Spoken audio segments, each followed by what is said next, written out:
অনুব্রত মণ্ডলের পর বোলপুর থানার আইসি লিটন হালদারকে নিয়ে বিস্ফোরক মন্তব্য বীরভূম তৃণমূল ছাত্র পরিষদের সভাপতি বিক্রমজিৎ সাউয়ের। আইসিকে দেখে নেওয়ার হুমকি এই তৃণমূল ছাত্র পরিষদ নেতার। আসুন তিনি কি বললেন আমরা শুনে নিই। বিরুদ্ধে কথা বলা হচ্ছে, এই আইসি দুর্নীতিগ্রস্ত। বোলপুর থানার আইসি প্রত্যেকটা বালি মাফিয়া, পাথর মাফিয়াদের সঙ্গে যোগসূত্র বজায় রেখে কাজ করে। এই লিটন হালদার এবং তার কুকর্মের জন্য বোলপুরের গরিব সাধারণ মানুষদেরকে আজকে ভুগতে হয় বিনা কেসে। আমার মনে হয় এই লিটন হালদার অনুব্রত মণ্ডল নামক যে ব্র্যান্ডকে দমানোর চেষ্টা করে, যে নোংরামি লিটন হালদার করতে চলেছে। লিটন হালদার একটা কাপুরুষ। লিটন হালদার বাপের বেটার দম হলে লিটন হালদারকে বলছি, বোলপুর থানার আইসিকে, যে তোমার যদি বুকের পাটা থাকে, দম থাকে, সত্যি কথাটা, তুমি বালিঘাট থেকে তুমি সাধারণ মানুষকে নিয়ে যে ছিনিমিনি খেলেছো বোলপুর শহরের, যে শান্তিনিকেতন, রবীন্দ্রনাথের শান্তিনিকেতন, যে শান্তিনিকেতন কবিগুরুর পদধূলিপূর্ণ মাটি, সেই মাটিকে তুমি কলঙ্কিত করেছো। লিটন হালদার, তোমার লজ্জা লাগা দরকার। তুমি অনুব্রত মণ্ডল নামক শক্তিকে তুমি তোমার অপকর্মের মাধ্যমে দমানোর চেষ্টা করেছো। তোমার অপকর্মের মাধ্যমে অনুব্রত শক্তি দমে না। তুমি চেষ্টা করেছো এডিটিং করে তার ভয়েসটাকে তুলে আনার। তুমি চেষ্টা করেছো অনুব্রত মণ্ডলে একটা এডিটিং করে সেই ভয়েসটা মার্কেটে দেওয়ার। আচ্ছা, যদি তাই হয় যে অনুব্রত মণ্ডলটা বলেছে, তুমি তাহলে সত্যি কি তোমার ওয়াইফকে নিয়ে অনুব্রত মণ্ডলকে দেখাতে নিয়ে গেছিলে? তোমার চরিত্র এতটাই খারাপ? বোলপুরের আইসি, কি ভাবছো? নিজেকে সিয়ানা ভাবছো?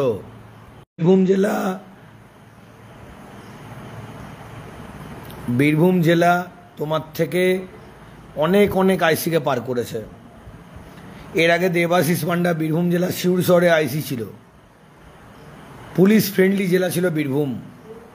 শ্যামসিং ছিল জেলার এসপি। নগেন্দ্র ত্রিপাঠী ছিল জেলার এসপি। মুকেশ কুমার ছিল জেলার এসপি। অলোক রাজুরিয়া ছিল জেলার এসপি। কই কোনোদিনও তো তোমাদের মতো চামচা বেলচাতে দেখিনি, যারা পলিটিক্যালি পয়সা খাও, যারা বালিঘাট থেকে দুর্নীতিভাবে পয়সা তোলো। তুমি তো দুর্নীতিগ্রস্ত আইসি লিটন হালদার, নাম ধরে বলছি। তুমি বাপে বেড়া, তোমাদের দম থাকে লিটন হালদার। তুমি অনুব্রত মণ্ডলের এগেনস্টে, বীরভূম জেলা তৃণমূল ছাত্র পরিষদের এগেনস্টে এবং বীরভূম জেলা তথা সাধারণ ছাত্র ছাত্রীদের এগেনস্টে একটা এফআইআর করে দেখিও। তুমি জানো নিজে তুমি দুর্নীতি পরায়ণ, তুমি কত লোকের কাছে কতভাবে কীরকমভাবে টাকা নিয়েছো।